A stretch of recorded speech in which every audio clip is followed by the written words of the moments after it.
algo que decir. Bien, directo, auténtico, sin filtros. Esto es lo que es.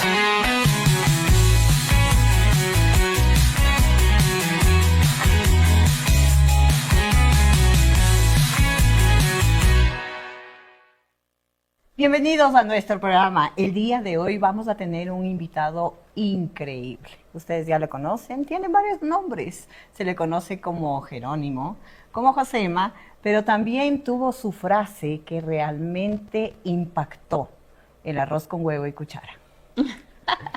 ¿Y quién no ha comido arroz con huevo, Gaby? ¿Te gusta el arroz con huevo? Me encanta, es lo más delicioso, además es súper rápido, para cuando uno tiene hambre creo que es lo mejor. Sí, o sea, alguna emergencia y te salva el arroz con huevo. Siempre, siempre. Yo pienso que es raro a la persona que no le gusta. Sí, sí, ¿no? sí. Eso sí es verdad. Pero hay que saberlo hacer, o sea, tampoco es así nomás. ¿Sabes qué? Dicen que hay realmente técnicas especiales para poder hacer un huevo. Freír el huevo que sea perfecto. Cuando yo vi un programa de MasterChef, fue lo más difícil que hicieron los chicos. Así es. Huevo frito. Igual tenemos nuestros varios segmentos del día de hoy. En el segmento médico, en la segunda parte de lo que es ser médico, una vez que ya estudiaste, acabaste el internado, la rural, y eres médico, ¿y ahora qué hacemos? ¿Cuáles son las pautas que debes seguir para llegar a una especialidad idealmente o una subespecialidad? En el sector financiero, en cambio, vamos a hablar de la Ley de Protección de Datos. Importante. Interesantísimo. Eso es lo más importante ahora, Pablito. Así es. Todos debemos conocer. Bueno, en el segmento legal vamos a continuar con el tema de tráfico de tierras, pero ahora vamos a enfocarnos desde otro punto de vista. Ya lo verán, no se lo pierdan. Así es, mis queridos televidentes. Volvemos en un poquitos minutos después de este reportaje. Esto es lo que es. En un país donde el humor muchas veces es lo único que nos salva del caos, hay un nombre que no pide permiso para hacerte reír: Jerónimo Meneses. No nació en redes, nació en la radio. No empezó con likes, sino con micrófonos. Y durante más de 20 años convirtió personajes como Josema en algo más que comedia, en identidad. Hoy, en la era del scroll infinito, su humor ya no solo se escucha, te consume, se comparte y se viraliza. Y aunque él mismo se define como mal influencer, conecta mejor que muchos que viven de aparentar, porque mientras otros crean contenido, él crea memoria, llevando su estilo real y sin filtros, en tiempos a donde todos quieren parecer. Jerónimo demuestra que lo que realmente pega es ser. Bienvenidos a nuestro programa Lo que es. El día de hoy tenemos un invitado súper especial, nuestro querido amigo Jerónimo Meneses. Hola, Gaby. Hola, Jero. ¿Qué más? ¿Estás? Qué gusto. Todo bien, todo bien. ¿Qué es de esa vida? Todo bien. Qué seriedad que le veo a esta muchacha en estas facetas serias. O sea, yo siempre he sido seria, ¿qué te pasa? Si les contara, yo conozco a vida, pasión y muerte de esta mujer. Y eso que no cuento. Y viene aquí a Y hacerse eso la que no seria. cuento, eso que no cuento. Por ahí hubo... Oye, mi Jero, cuéntanos un poco, ¿qué es esto del... Te conocen mucho lo del José. Sí. ¿De dónde sale este de medio españolito, medio...? A ver, el tema lo que pasa es que a mí siempre me ha gustado esto de estar imitando los dialectos de diferentes países. Y claro, entre esos estaba el español. Entonces, cuando trabajamos con el Quique en La Mega, hace ya más de 22 años más o menos, nosotros trabajábamos como periodistas deportivos y Claro. en los cortes lo que hacíamos era hacer las traducciones de las películas, el doblaje, como lo hacen los españoles. Exacto. Entonces ahí es como empieza el tema hablemos como españoles, y salió esta vaina Del hablar español. del hablar como los españoles. O sea... Sí, pero sí, eso sí. pero te han dicho, ¿no? Que más o menos cuando hablas así tienes como que una voz así media sensual, media como O que sea, atrae. más bien como Josema no, ¿verdad? Es todo lo contrario, porque parece un Ni muñeco como Jero. Ni como Jero tampoco. O sea, de hecho, yo cuando me escucho en la radio, en los reprises y tales, siento que mi voz es horrible. Mentira, no puede ser. Bueno, no, ¿sabes no qué? Sí tengo nos una pasa, sí voz, nos pasa. no tengo una voz así muy de radio, ¿no? Acuérdate, como era antes la radio, tenías que esto de las técnicas de la impostación, ¿no? Entonces, siempre con chiquitito y chiquitita, qué rico poder Eso. escucharte, déjame tus datos por interno, ¿no? Mándame un... Escríbeme por interno, por favor. Pero eso ya no pasa, pues ahora la radio es... Claro, hay locutores que tienen una voz de radio muy natural, pero habemos otros que no, o sea, Y tenemos... si es que no te dedicabas a esto, ¿a qué te ibas a dedicar? A ser un aventurero, así como... O sea, imagínate sin- cómo vienen y vestido con short, le falta quemarse las changas. Sí, lo que pasa es que no me voy a la playa nunca. Nada, si es que no me dedicaba a lo que hago, no sé, tal vez estaría... A ver, la verdad es que nunca me gustó el trabajo de oficina, jamás. Ajá. Tuve un tiempo, obviamente, en mis principios en los que trabajé en una oficina, pero no es lo mío. No sé, pero ¿qué estaría haciendo? Te juro que no me veo haciendo otra cosa, la verdad. ¿En serio? Nada. No. O sea, Sería un desocupado, capaz. me imagino, o sea... Acá, ampliando las estadísticas de empleo y subempleo en el país estuviera. No sé qué. Ahora, La algo verdad que que no me sé. encanta y me llama mucho la atención es que cuando tú estuviste en MasterChef, ¿no es cierto? Hiciste algo que realmente marcó la vida de muchas personas. ¿Ya? El arroz con huevo y cuchara. Cuéntanos un poco por cómo se te ocurre en un programa, digamos, ¿no? Sacar el arroz con Lo huevo. que pasa es que, a ver, yo ya salgo del programa, ya me votan. Te bota, Me votan. como por- cualquiera. Como cualquier cosa. Hasta luego. Me votan y nos llaman al repechaje. Entonces, la gente de la producción me dijo, oye, no te vayas, porque yo ya tenía que regresar a Quito. MasterChef se graba en Bogotá. Así es. Entonces yo tenía ya que regresar a Quito. Normalmente uno sale del programa y ese rato, si es que sales en la grabación de la mañana, de tarde ya está subido en el avión y a Quito. Entonces a mí me daba producción y me dice, oye, no te vayas, queremos intentar hacer una Ver cosa. si es que sirves. Ajá, ver si es que en realidad vales la pena. Entonces estamos pidiendo una aprobación a la franquicia y bla. Bueno, la cuestión es que nos llaman al repechaje y al repechaje llegan Carlita Canora, llega el Champ, llega Delaris Stoffers Eso. y yo. ¿No? Ya. Había otra gente que ya había salido del programa, pero ellos no alcanzaron a llegar al repechaje. Y claro, yo me iba a enfrentar contra grandes cocineros y cocineras, pues, o sea, estaba, los tres oponentes, digamos, en ese, eran grandes cocineros. Entonces yo dije aquí, ¿se pueden decir malas palabras aquí? Más o menos, pero no. Entonces yo dije, aquí ni fregando ¿Te vas? ni fregando me quedo, o sea, Ya. hubiera tenido que hacerme un plato extrasensorial, una cosa así para que digan, no, qué bestia, este man es un chefzote, tiene que quedarse. Y se te ocurre el arroz. Entonces yo dije, a ver, no me voy a quedar, va a ser muy difícil que gane, pero tengo que hacer algo que se quede grabado en la memoria de la gente. Exactamente. Entonces dije, yo no me voy a ir por lo tradicional de un plato muy preparado, que hubiera sido lo que... Dije, no, yo voy a cocinar lo que comemos, si no es del 100%, será el 90% de los ecuatorianos, que además es una comida de gente humilde. Claro. No es un plato de alta cocina. Entonces dije, qué chulos, hagamos arroz con huevo. Y te mandaste el arroz. Y me mandé el arroz con huevo. Y claro, el arroz con huevo quedó, es chistoso porque después yo, claro, salí del programa y un montón de gente me preguntaba, sí, ¿por qué hizo arroz con huevo? Pero porque ves, sí, quedó marcado. Quedó marcado Por el eso arroz lo que con es huevo te tiene, mira, en el... Mira lo que te tiene, lo que es. ¿Qué has traído? Toma. Ay, qué rico. ¿Puedo comer en vivo? Claro. Ay, Porque no he desayunado, verás. No toma tu importa arroz, tu arroz con huevo con cuchara. la ley de los 5. Claro, es que como dije ahí y como dice la canción, se me va la Pero baba, verás, eso fue cocinado por mí, ¿no? Tendrás cuidado. ¿Qué le habrás puesto? Yo no le- Pero ahí Sígueme, está. sígueme. En lo que es el famoso Sígueme, arroz sígueme. con huevo. Verás, Sígueme, es que sígueme. como bien dice la canción de Hugo Hidrobo, todos los cholos comemos con cuchara arroz con huevo frito viendo televisión. Provecho. Ve. Nos encanta, espero que te haya gustado. Dame un poquito de sal. Ya me empieza a criticar aquí el Échale chef. salsita al huevo. ¿Qué más? ¿Qué más puedes decir al plato? A ver, yo a este plato, ¿qué le hubiera puesto? Un tomate, Ya, un aguacate y un maduro frito. ya, pero eso no hiciste tú, entonces yo imité No, ¿qué te pasa? Yo exactamente sí tu hice. plato. ¿No? No, yo le puse, yo hice mayonesa, porque no solamente dejé el arroz con huevo como tal, o sea, yo le metí lo gourmet. Entonces yo hice una mayonesa de aguacate. Ah, mira tú. Hice mayonesa de aguacate No era solamente huevos fritos de gallina, sino que freí huevos de codorniz. Claro.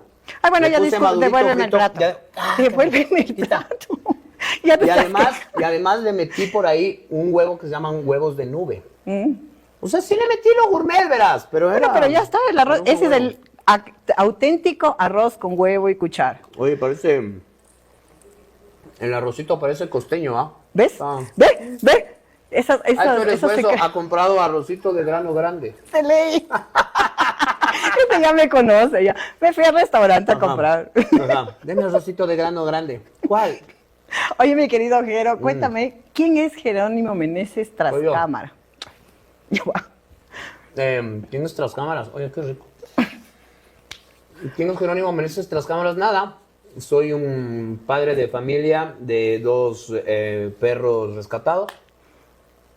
Hombre casado ya 10 años. Dedicado al tema de la radio, la comedia, hacer monólogos, hacer stand-up, hacer shows. Eso es lo que me encanta, el pollito. ¿Este Oye, pollito bueno. de dónde nace el pollito? El pollito nace de una reunión de producción. Estábamos en una reunión de producción comiendo pollo en un descanso y un pana dijo, oye, cachas, qué feo debe ser pollo, porque te hacen nacer para morir.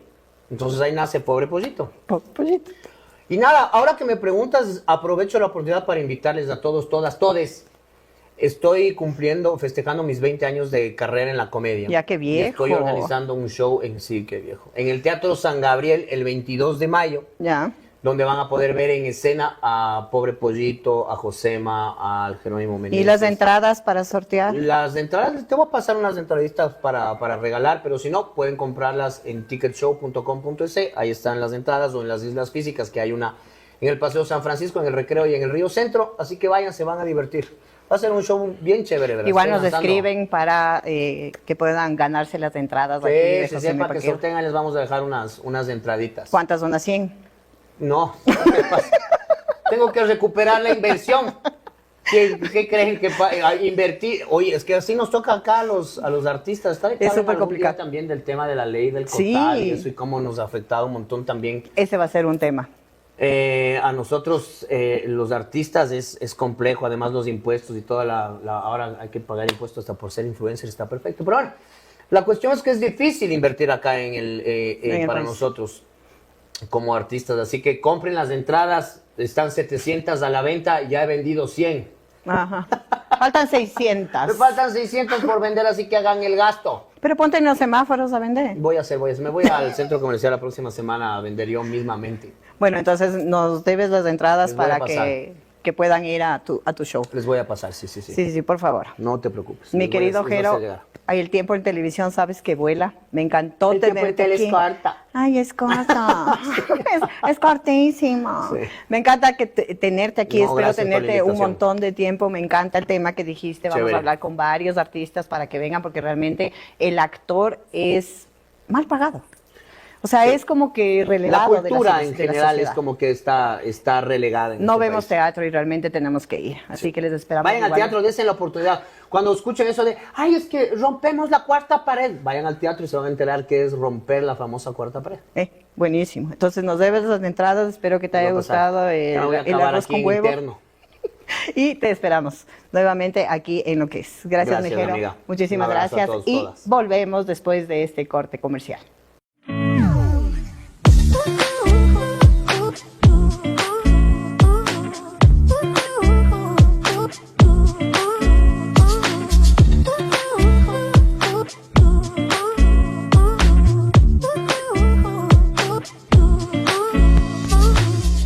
Así está la mañana.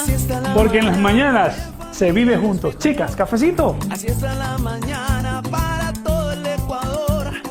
Ponle alegría, ponle sabor. Porque cada mañana trae algo nuevo. Información que importa. Con consejos que ayudan, porque aquí hablamos de salud. De cocina, De familia, de la vida real. de noticias, deporte y sala legal. De nutrición y psicología. Y todo lo que te acompaña. Así está la mañana. Porque en familia Todo es mejor. Así está la mañana, de lunes a viernes, 12 del día, por Canal 1. Hey, hola, soy Paolo Muñoz y quiero invitarte para que veas los lunes, miércoles y viernes a las 3 de la tarde aquí en la pantalla de Canal 1 Al fin Solos TV, con los mejores contenidos y los mejores invitados. Los esperamos. Transmisión en vivo por Canal 1 y TS Sports Ecuador.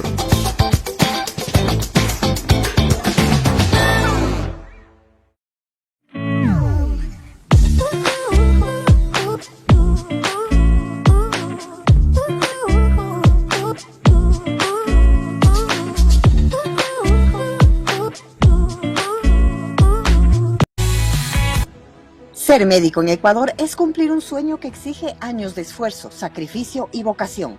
Pero al obtener el título aparece la gran pregunta, ¿y ahora qué? La realidad es compleja.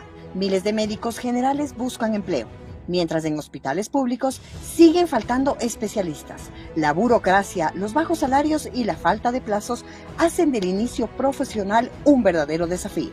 La opción más clara es un posgrado, pero el acceso es mínimo. Pocos cupos frente a miles de aspirantes cada año.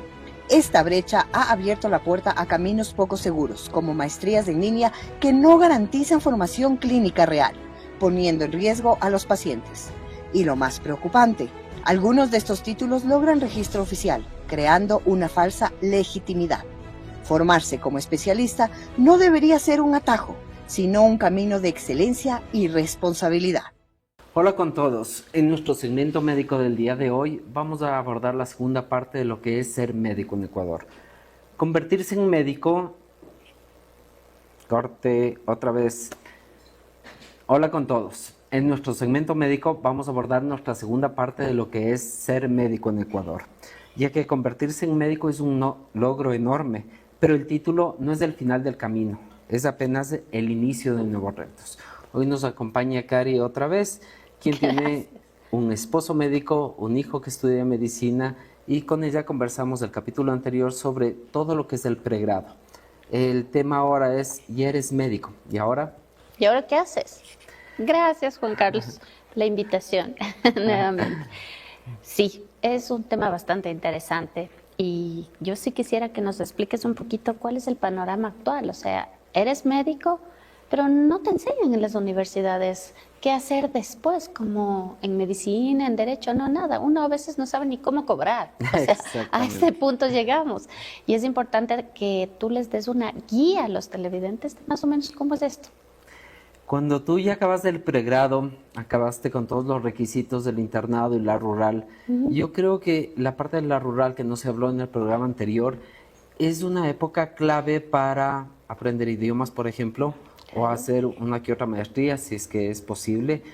Es decir, aprovechar el tiempo al máximo, porque debes prepararte y hacer carpeta para acceder a un posgrado. Es que es un estudio larguísimo, ¿no? Y entonces yo creo que cada tiempo tú debes aprovecharlo porque es de las carreras más largas y complejas. Pero ¿qué pasa con el déficit de especialistas que tenemos en el país? Hay muchos despidos hace poco, médicos importantes en todos los hospitales públicos, los hemos visto. ¿Y qué pasa con este déficit? ¿Por qué los despiden? Yo no estoy seguro que existe un déficit como tal, porque hemos hablado ya que existen tantas universidades que generan muchos médicos año con año. El déficit real es en especialistas.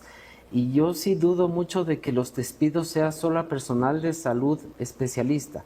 Hablan de todo el personal que puede incluir personal de lavandería, de enfermería, médicos, odontólogos, obstetrices, pero sí me resultaría ridículo pensar en que van a despedir especialistas. Hace muchos años yo entendía que era muy difícil acceder a un posgrado en el país, por eso muchos médicos salían del país y pocos se especializaban aquí. Tú recordarás más que nadie, tú eres el médico. Pero en la actualidad hay mucha oferta de posgrados. ¿Por qué no captar a todas esas personas valiosas y que trabajan en los hospitales? O sea, ¿qué es lo que crees que es lo que pasa? La oferta de posgrados con ciertas universidades que alcanzan el aval, yo sí creo que se convirtió en un negocio. Y aunque suene esto un poquito polémico, sí, la es educación complicado. siempre va a ser un negocio. Entonces, es conseguir un aval para ciertas especialidades, pero aquí en el país no las encuentras todas. Pero tratemos de ver que estamos tratando de personas, no son cosas, no es una computadora. Ese es el verdadero problema. Y te voy a abordar un tema muy específico. La cirugía plástica como tal, tú eres cirujano plástico reconstructivo de mano, pero resulta que hay muchos cirujanos estéticos que operan y ese es un tema bastante polémico. ¿Cómo abordarías este tema? Cari, tú me metes en líos en este momento, pero es así. Un posgrado formal debe tener un aval académico universitario, sea aquí o en el extranjero. Entonces hay ciertas maestrías, especialmente en gestión administrativa o clínica, que lo puedes seguir online. Es increíble, es increíble. Pero una especialidad quirúrgica necesita el día a día en quirófano y eso es lo que no se entiende. O sea, tener títulos de gran maestro en cirugía estética 100% online no se entiende. Entonces, ahí sí un llamado a los televidentes para que cada uno, como paciente, exija el título médico del Y es aquí donde especialista. explícame cuál es tu formación, cuántos años te llevó ser cirujano plástico, porque no es simple, ha sido una carrera larga. Bueno, la formación mía ha sido súper larga porque me tocó la época en el que desaparecieron los posgrados. Así que uno tenía que buscar en Colombia, en Cuba, en Chile, en Argentina, en donde sea. Para mí, personalmente, y esto es experiencia pura personal, llegar al posgrado me tomó cerca de 10 años. 10 años de concursar por una especialidad específica que no se daba, porque hay un tema de corrupción también aquí, mucha burocracia, pocas plazas. Yo luchaba por una especialidad en concreto donde había un cupo al año y muchas veces ese cupo ya estaba dado antes de dar los exámenes. Así que a mí me tomó mucho tiempo. ¿Qué hice en ese tiempo? Trabajaba donde las papas queman, hospitales cantonales se llamaban, hospitales de primer nivel, públicos, donde hacía emergencia básicamente, 4 años en uno, 4 en otro, y después con esa experiencia y con años de residencia quirúrgica pude calificarme para acceder a un posgrado de cirugía plástica reconstructiva y estética, que exigen un nivel o una residencia quirúrgica previa. Eso es importante, mira, tu experiencia en cualquier emergencia va a hacer que tu paciente tenga mejores resultados que otra persona.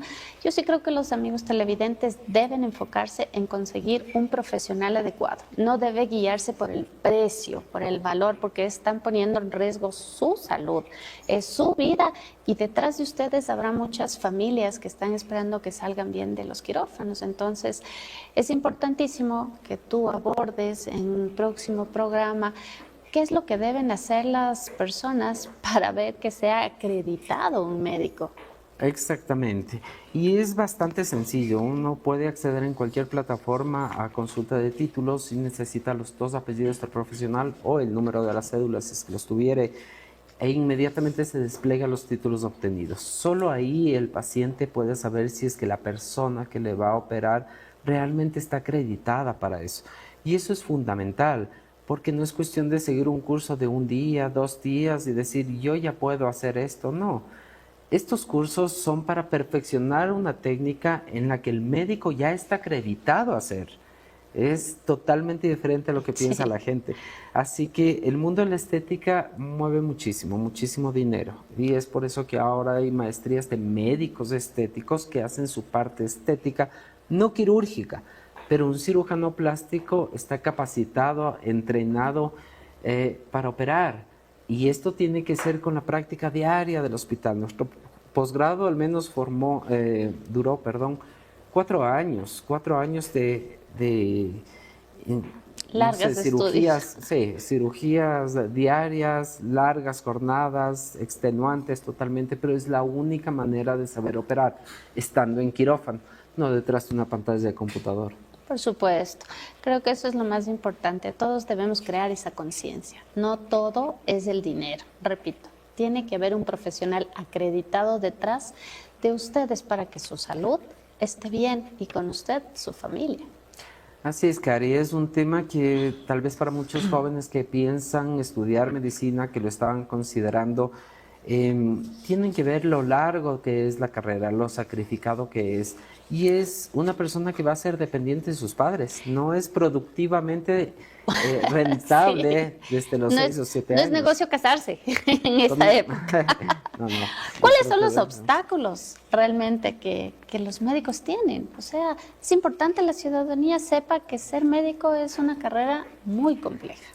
Los obstáculos son, como yo te digo, ¿no? Eres dependiente de tus padres, de un estipendio económico que tiene que haber mensualmente o anualmente para que puedas continuar tus estudios. Y como el tema del programa de hoy, eres médico, ¿y qué haces? Eso, buscar tu posgrado, tu especialidad, eventualmente una subespecialidad, que es lo que te va a dar mayores posibilidades en el mundo público e incluso en el privado. Pero tienes que optar o ver por qué línea te vas a ir. Porque hay médicos investigativos, hay médicos de administración, hay médicos de hospitales. Este es importante, este punto, porque ¿qué pasaría con... ¿Qué tú recomendarías a los médicos? ¿Sector público, sector privado? Basta tu experiencia, porque has pasado por todos los lados. ¿Qué les dirías a los futuros médicos?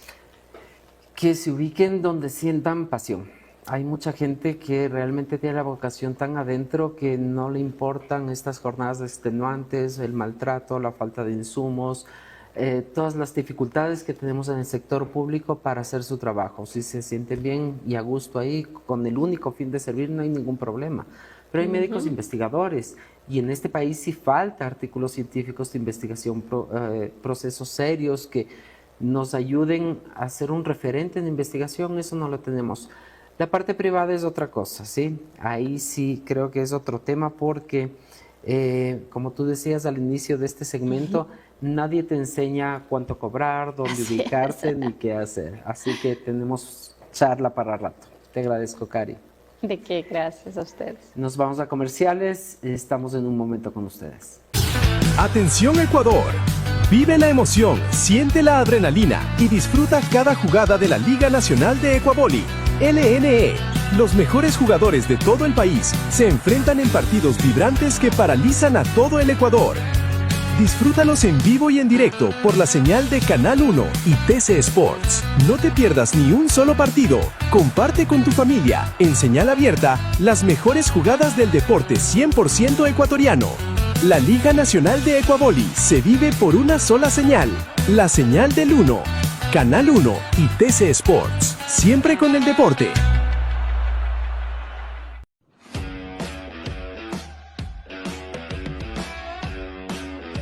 En Familia Alba, llevamos la pasión por Liga a cada rincón del planeta, con contenido auténtico, experiencias únicas y una comunidad que siente el deporte con el corazón. El fútbol se vive, se comparte con pasión, análisis técnico y táctico de cada partido. Estudiamos cada movimiento. Te contamos lo que pasa dentro y fuera de las canchas. Somos tu voz, la voz de la hinchada. Aquí se siente el frenesí del fútbol. Cada jugada, cada enganche, cada gol, te lo hacemos sentir como en la cancha. Todos los lunes y miércoles a las 20 horas. TS Sports. Familia Alba, ahora en Televisión Nacional. Estamos en Canal 1. Síguenos en nuestras redes sociales. Porque más que la hinchada, somos una familia.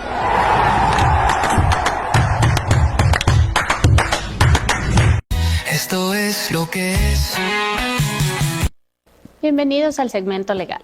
Hoy vamos a tratar el tráfico de tierras, pero desde otro punto de vista, desde las preguntas normales y cotidianas de una persona o de personas que quieran comprar una propiedad. En este momento vamos a escuchar a nuestros invitados para ver cómo hacemos este segmento como un conversatorio. No va a ser nada formal porque quiero enfocarle desde otro punto de vista el tema legal. No solo son leyes, también hay que saber educar a nuestros televidentes. Bienvenidos, chicos, muchas gracias por venir al segmento legal. Ahora sí, quiero escucharles las consultas que ustedes tendrían en cuanto a este tema que es tan polémico, pero que es tan simple de entender y cómo prevenirlo. Sí, sabes que yo realmente he tenido bastantes preguntas y dudas. O sea, para mí es, me voy a comprar una casa. Ah, sí, ya pago ya, ¿no? O sea, ¿qué nomás se tiene o qué nomás se necesita para comprar una propiedad? Y más que todo ahí, la duda general ahí es, normalmente cuando tú hablamos del tema de tierras, yo le veo más enfocado al tema de los valles, ¿no es cierto? Donde hay en realidad lugares donde se venden tierras, espacios, ¿no? Entonces ahí viene, creo yo, el problema porque estamos hablando de que no todas te van a dar una escritura. Así es. ¿Cómo haces ahí? Bueno, les voy a comentar un poquito. Lo que tú dices sí es cierto. Los valles, el tema donde hay terrenos de grandes extensiones es donde se produce generalmente este tráfico de tierras por ciertas cosas y ciertas personas que generan empresas de papel que realmente no sirven, no son autorizadas. ¿Y qué es lo que hacen? Incentivan ventas con proyectos gigantes en donde realmente no están aprobados. Entonces, ¿qué es lo que se debe hacer? ¿Cómo se debe verificar? Siempre a través de un certificado de gravámenes. Ustedes han escuchado el certificado de gravámenes, es básico, es como tener la cédula de identidad de una persona. El certificado de gravámenes es la cédula de la propiedad. A través de ese certificado podemos identificar si está bien, si está mal. ¿Por qué? Porque ahí podemos ver si existe o se cumple la normativa. Porque para hacer un fraccionamiento de un lote de terreno, uno debe cumplir normativas establecidas en la ley. En el municipio normalmente se verifica a través del IRM, que es el Informe de Regulación Metropolitana, en donde nos dicen cuántos metros tiene de frente, cuántos metros tiene de lado, retiros y todo eso, si se puede o no fraccionar. Pero ¿Qué es es lo que mismo. pasa en el valle? Pero es lo mismo comprar, o sea, si me voy a comprar una tierra en el Valle de los Chillos o me voy a comprar una tierra en la República de Salvador, ¿no, verdad? No, ahí varía muchísimo, porque la República del Salvador es un lugar, como ustedes ya saben, en donde ya hay muchos edificios, ahí va una declaración de propiedad horizontal. En cambio, en los valles, ¿qué es lo que pasa? Las grandes extensiones de terrenos los venden en los llamados derechos de acciones, que son legales. Por supuesto que Te iba a son preguntar eso legales. justamente porque ya tuvimos un programa anteriormente donde hablamos de ese tema y ahí se sintió de que los derechos sí son legales, ¿no? Pero no van a dar la singularidad de la propiedad. Les voy a explicar un poquito. Si tú quieres hacer un crédito hipotecario para construir tu casa, debes tener la firma y autorización de todos los copropietarios. ¿Cómo vas a hacer ese crédito si son 100, 200 lotes que te están vendiendo? Porque las extensiones en el valle son grandes. Ejemplo, 1000 metros de terreno para un lote, pero te están vendiendo 200 metros en derechos y acciones y con un proyecto a largo plazo que se supone se aprobará. No se dejen engañar, los proyectos deben estar aprobados antes de la ejecución, porque los proyectos no se van a ejecutar después, tienen que ser antes. Si es que ustedes ven todos los permisos, ahí sí accedan y compren. Caso contrario, no lo hagan porque realmente están siendo engañados. Y no digo que estafados, engañados, es diferente. Ahora, mi estimada Cari, el tema de los permisos también es otro problema, ¿no? Porque normalmente, claro, cuando uno inicia un proyecto, normalmente no toma mucho en cuenta el tema de permisos. Pero también tenemos el problema de que los municipios en esos lugares también se te demoran o no te dan. Entonces, la gente normalmente por apurar los proyectos y justamente no quedar retrasados o no quedar mal con sus clientes, comienzan a apurar las cosas también, ¿no? ¿Cómo es el tema ahí? Sí, los permisos es un tema específico que se tocará en un programa en especial, porque entrar al mundo de los permisos es otro mundo realmente. No es tan simple. Los permisos tienen que ser cumplidos, hay que cumplir normas específicas y establecidas y lamentablemente los funcionarios no hacen su trabajo. O sea, tengo que hacerlo más claro posible. Si todos cumpliéramos nuestros trabajos, los permisos no retrasarían, pero no es así. Tú ingresas un permiso y no es posible que tarde 6 meses, 1 año, 2 años, que es lo que hace que haya tanta construcción ilegal. Porque Quito tiene, yo pienso que un 70% de construcciones ilegales. No están autorizadas. Y ahora si es que yo me compro un terreno, ¿no es cierto? Empiezo a construir mi casa y todo. Y generalmente los terrenos grandes tienen como que su patio, como que su jardín y todo. ¿Eso también se considera como que dentro del costo porque tú compras todo el terreno o simplemente yo me voy a comprar 100 y de esos 100 construyo mi casa y aparte tengo lo del patio? No. Cuando tú accedes a un terreno es básico que entendamos que tiene que estar singularizado. Es decir, el lote 1 pertenece al lote 1 con ciertos linderos, norte, sur, este y oeste. Ya. Pero si aquí te están vendiendo Lote 1 con 50%, son números ficticios nada más, para ejemplo, 50% de derechos y acciones, te están vendiendo acciones. Pero ¿qué pasa aquí? Tú puedes realmente construir en el lote que aparentemente era de su propiedad, pero si el otro señor quiere posesionarse de tu lote, se va a posesionar porque tú estás comprando acciones, no estamos comprando un espacio de terreno. Y eso es lo que causa este tráfico de tierras, ¿sí? Porque hay esta gente que realmente engaña a nuestros televidentes, a mucha gente, la inocencia, la ilusión de tener una casa, una propiedad en donde construir, darles a tus hijos un mejor nivel de vida, es lo que hace que uno vaya y comete estos errores. Pero ahí también los padres, porque recuerda que los padres dicen, yo le doy este pedacito a mi hijo Juan, este otro pedacito a Daniela y construyan. No, no es así, hay una norma. Aquí no hay un tráfico de tierra, pero hay una sucesión mal realizada, porque no se debe hacer así. Hablemos de la viveza criolla. Exacto. ¿Sí? Hablemos de la viveza. Con lo que me acabas de decir, o sea, claro, yo voy y me venden un terreno de 200 metros cuadrados, ¿no? Entonces cojo, hago una casa linda y chuta, me faltó espacio para la piscina. Si es que cojo y veo que el terreno de al lado nadie le ha hecho nada, cojo y me extiendo yo y no me pueden reclamar. No, porque estás comprando derechos y acciones, no estás comprando un lote delimitado. O sea, aquí debemos estar clarísimos. Tiene que haber delimitaciones para que tú puedas transferir el dominio a la siguiente persona, en donde tú puedas establecer que el lote realmente es tuyo y es singularizado y tú puedas hacer lo que necesitas con ese lote, construir, sembrar si es en área agrícola, lo que tú quieras, pero debe haber delimitaciones, que es lo que no pasa aquí. Y les repito, ¿en dónde viene este tráfico de tierras? Es básicamente engañar a la ciudadanía, indicando que todo es legal porque sí te venden con estos derechos y acciones, que es legal perfectamente, pero no les explican todas estas circunstancias que vienen detrás. Y se podría considerar como tráfico de tierras, el hecho de que, por ejemplo, yo veo una vivienda abandonada y me meto y ya empiezo a vivir ahí, ¿o no? Eso no es un tráfico. No necesariamente, de porque ahí sí puede existir una escritura. Exacto, depende del lugar, porque ¿no? hay un propietario y hay un perjuicio a un tercero. Porque tú no puedes, tienes que respetar la propiedad privada. Recuerden que aquí hay un respeto absoluto a la propiedad privada y no podemos hacerlo de otra manera. Ahora, Esta es una posesión la que tú me estás diciendo, la posesión física de la propiedad, pero no te da la titularidad de dueño. Cuando tú compras entonces las acciones, ¿también te pueden dentro del contrato de acciones delimitar o no? No te pueden delimitar. Y ahí está una cosa importantísima. Si tú compras un porcentaje de tierras en derechos y acciones y resulta que hay un juicio de alimentos y van a embargar esta propiedad, ¿qué creen que pasa?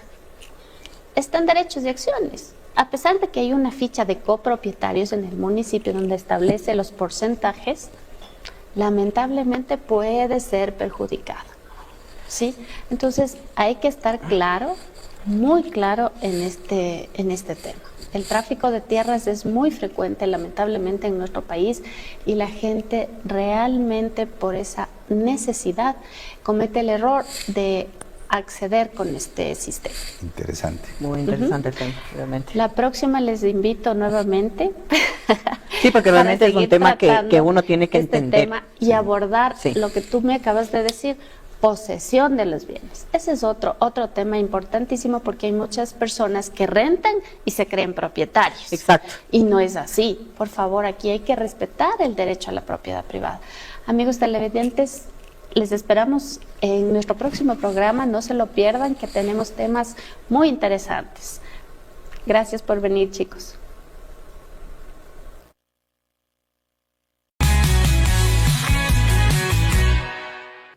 Buenas noches, queridos amigos. Bienvenidos a nuestro espacio financiero y compliance. Hoy día tenemos la presencia de un buen amigo de la casa, el abogado José Ramírez, que nos va a ayudar en el tema específico sobre la Ley de Protección de Datos y Ciberseguridad. Bienvenido, José. Por favor, Paula, encantado nuevamente verte, saludarte, felicitarte por este espacio y a tu distinguida comunidad. Gracias por permitirme también estar presente aquí el día de hoy. Gracias a ti por la presencia. Bueno, comencemos del grano, ¿no? Hablamos ahora en un mundo donde nos dicen ley de protección de datos y estamos asustados todo el mundo. Nadie sabe lo que es, nadie sabe cuál es la onda. Específicamente, ¿qué nos puedes hablar de eso? Bueno, la ley de protección de datos aquí en el Ecuador se expide a partir del 2021 y responde a una necesidad ya un tanto histórica para los titulares que somos tú, yo y nuestro público televidente. Es decir, hay derechos que nos protegen a nosotros como titulares por la información que está traducida en datos en un sinnúmero de formas posibles. Es ahí donde finalmente acá en Ecuador responden a esa necesidad histórica de defender nuestros derechos como titulares y era ya hora que salga esta ley, mejor dicho. Y básicamente de lo que vamos viendo, ¿no? Yo le veo más que estamos más apegados a esa estructura de protección de datos que tienen en Europa más que Norteamérica. ¿Nos puedes hablar de ese tema también? Bueno, claro, nosotros nos inspiramos en el GDPR, que es la regulación de datos personales en la Comunidad Europea, y básicamente es nuestra norma madre a donde nos regimos, hacia dónde avanza la cultura de la privacidad en el mundo entero, y es nuestro estandarte y modelo a seguir. Es decir, acá en Ecuador se replicó muchas de las cosas que están actualmente en funcionamiento en la Unión Europea, y es bueno tener un eje hacia dónde dirigirnos. Entonces hacemos muy bien en replicar las cosas buenas que se están haciendo en Europa. Entonces, eso nos ayuda a garantizar un poco el tema de los riesgos y toda la estructura, ¿no es cierto? Ahora, entonces, en base a eso, ¿qué es lo que el ciudadano común debe saber, no? Porque tiene sus derechos ahora, ¿no es cierto? El ciudadano común debe saber que en sus derechos, ¿qué tiene? ¿Cuál es su techo? Ese es el reto, querido Pablo, fomentar una cultura de privacidad, un empoderamiento hacia nosotros como titulares de nuestros datos personales. Es el reto que hoy en día tiene nuestra Superintendencia de Protección de Datos Personales, liderado por un muy buen amigo y estimado Fabricio Peralta, quien es el superintendente actualmente. Tiene el reto enorme en su gestión de fomentar esa cultura de privacidad para que tanto tú como yo y nuestros televidentes podamos empoderarnos de nuestros datos personales, que nuestros datos valen, monetariamente valen dinero, y en ese sentido tenemos que cuidarnos y fomentar esa cultura de privacidad para ejercer y garantizar nuestros derechos.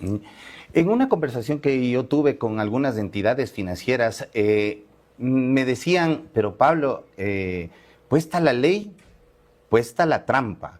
Entonces, ¿cómo utilizan las personas de una mala manera esta gestión de protección de datos? Bueno, si bien es cierto, pudiese ser que esa sea una conclusión adelantada, pero no debería ser al entendimiento de lo que dice la ley. La ley es muy clara.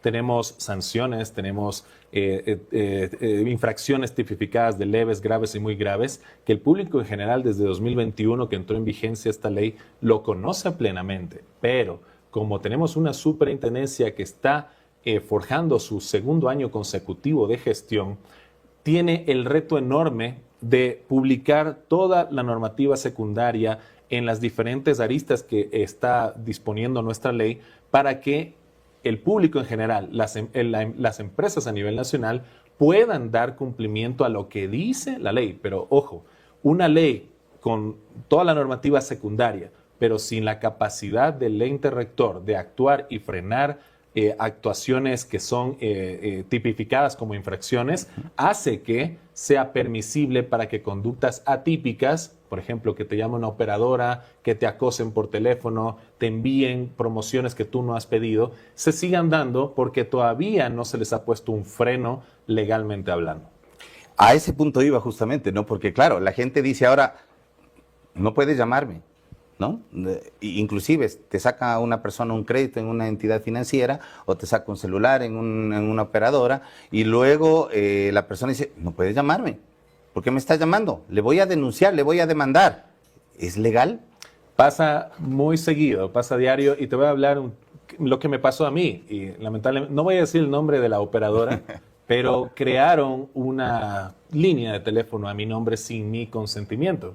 Y bueno, básicamente se toparon con alguien que conoce un poquito más de este tema y fui a sus instalaciones a decirles o solucionamos esto en este momento o simplemente presento las acciones legales que me asisten como ciudadano.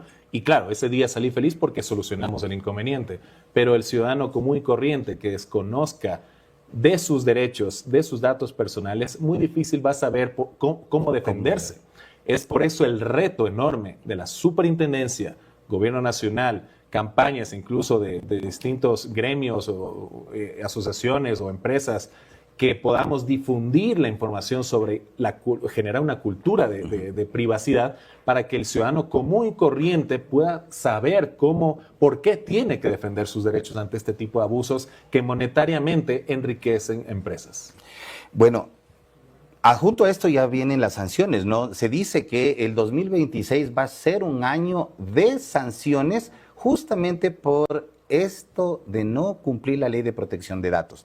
De hecho, sanciones ya ha habido.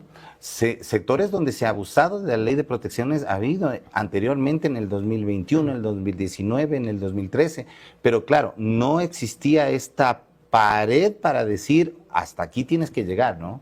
Bueno, Pablo, te cuento ya puntualmente desde la gestión de la Superintendencia de Protección de Datos Personales hay 2 sanciones, se puede decir, muy cuantiosas contra la Federación Ecuatoriana de Fútbol y contra la Liga Pro.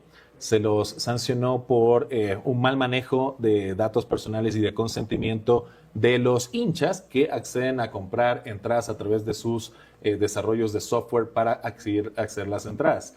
Las sanciones son cuantiosas, cada una estaba más o menos entre los $250,000 cada sanción. Son las 2 únicas sanciones que se ha visto, obviamente han publicado la superintendencia y que eso traza la línea de que en algún momento también la superintendencia puede ser tolerante, su accionar acorde a la rendición de cuentas que tuve el gusto de asistir también, es no sancionar para generar ese estigma de que incumples sanción, sino tratar de frenar con cultura de privacidad, con discusiones sobre los temas para no que sea la conclusión directa sancionar por defecto. Entonces, el reto está en, sí, la Super te puede sancionar en algún momento, pero ese no es la meta directa en este momento. Es generar un camino para que todos entendamos a profundidad la normativa y en el camino, si ya mismo no hay acciones de freno, de asumir la culpa y de mejorar, obviamente habrá una sanción ejemplar como las que emitieron no hace mucho tiempo atrás.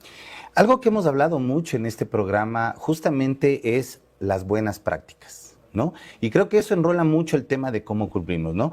Pero existen empresas, existen entidades que sí quieren cumplir y hacer bien las cosas, ¿no? Entonces, ¿cuál es el primer consejo que debemos darles a esas entidades que no saben cómo canalizar o cómo hacer para saber que estamos haciendo bien y no tengamos ese problema en un momento con el ente de control, ¿no? Ventajosamente, ya que el compliance es el paraguas por el cual nace esta necesidad de los datos personales, hay empresas, tanto aquí en el Ecuador como fuera del país, que quieren dar cumplimiento a las normas de manera adecuada, así no haya un camino ordenado hacia el cumplimiento, pero por su curiosidad, asesorándose bien con abogados, como por ejemplo tenemos en nuestra firma, podemos asesorar para que tengamos una implementación adecuada a la ley y que en el camino, si se emiten nuevas normativas secundarias que necesariamente tengamos que adecuar a nuestra implementación, lo podemos adecuar. Nosotros que ya llevamos realizando implementaciones, somos delegados de protección de datos de algunas entidades públicas y privadas, nosotros básicamente tratamos de asesorar a que el público en general y los empresarios puedan conocer al respecto de esta norma, profundizar al respecto, pero sí es muy cierto, Pablo, hay empresas que están dando cumplimiento desde el día 1, hay otras que mientras salga la normativa saldrá obviamente el mientras interés. se acomode la... Claro, mientras se vaya acomodando las normativas o ya me vaya presionando el ente de control, lo haré. Pero claro, tenemos esos 2 tipos de personas o empresas que ven la norma de esa forma, mientras a mí no me amenacen, no hago nada, y las otras que por compliance ya tienen una cultura de cumplimiento y trazan un camino así no sea tan claro. Bien. Entonces, vamos a situar 2 cosas importantes para esas empresas que quieren cumplir. Primero, el tema del consentimiento que tienen que tener para que puedan administrar los datos personales de sus clientes. Y número 2, el delegado de protección de datos que tienen que tener también ahora las empresas, ¿no? Claro, el delegado es una figura importantísima, al mismo nivel que un oficial de cumplimiento en el sector financiero. Es entender que existen estas figuras creadas por la ley en la cual lamentablemente vamos a tener que asignarle un presupuesto porque no vive de gratis tampoco el delegado, pero el delegado cumple esa función de asesorar, de advertir el nivel de cumplimiento que tenemos dentro de nuestras organizaciones, y esta persona es autónoma, se le tiene que asignar recursos para realizar su trabajo de manera idónea, porque el delegado es ese punto de contacto entre la entidad controlada y la superintendencia ante posibles incidentes, derechos de sus ejercicios de derechos ARCO que se los menciona, para poder acceder, rectificar, cancelar o oponerse a cualquier tratamiento de datos personales. Entonces, la figura del delegado no se la crea por querer, sino básicamente cumple esa función porque dentro de nuestras organizaciones necesitamos a ese profesional que ejerza su trabajo con toda la tranquilidad del caso a nivel, como lo dije antes, como un oficial de cumplimiento. Muy importante lo que me dijiste, ¿no? Los derechos ARCO, ¿no? Acceso, rectificación, eliminación, oposición y portabilidad. Entonces, muy importante para los usuarios también, ¿no? Porque caemos en otro tema, no sé si es social, pero la gente no toma en cuenta a dónde estamos mandando la información. Muchas veces abrimos páginas en línea que no sabemos la procedencia y nos piden información y la damos. O vamos a cualquier lado a comprar algo inclusive y estamos exponiendo porque estamos dando esos datos, ¿no es cierto? Entonces, a la larga también es un compromiso de los dos lados, ¿no? Porque la mayoría de información que está dentro de este mercado es la que nosotros mismos estamos dando al final del día. Es correcto. Yo creo que como usuarios de diferentes dispositivos electrónicos y de innumerables páginas web, por decirlo de alguna manera, y aplicaciones, no tenemos todavía desarrollado una conciencia digital sobre lo que hacemos. Y para ponerlo muy sencillo en un lenguaje mucho más coloquial, cuando uno entra, por ejemplo, a plataformas como Instagram y sale un nuevo reto viral en redes sociales donde tienes que tú acceder a un filtro como tal, inconscientemente, por lo impulsivo que nos lleva a cabo la red social, hacemos clic sin medir una posible consecuencia de por qué hice clic. Pero al tú dar clic para acceder a un filtro nomás en red social que te embellece, te hace de alguna forma que es un reto viral, tú estás cediendo tus datos al creador de esa empresa, de ese filtro como tal, y tú no sabes dónde esos datos personales van a derivar. Si mañana en una publicidad en Taiwán, en Corea del Norte, con tu imagen, tranquilamente no sabes que estás cediendo lo más valioso que es tus datos biométricos.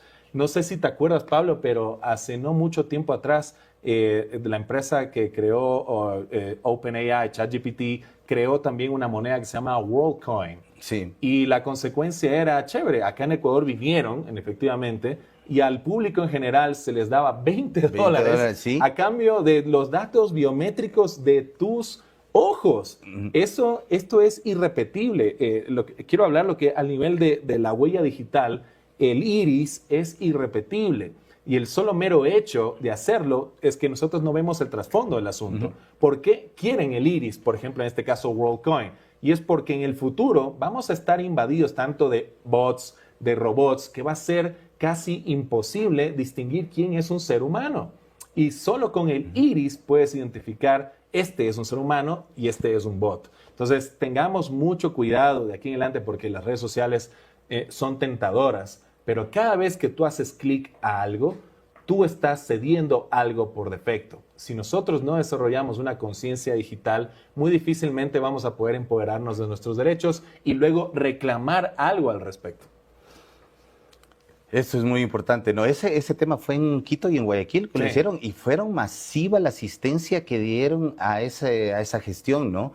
Entonces, sí fue loco en realidad. Y el problema ahorita es que estamos invadidos también de la cultura de la inteligencia artificial.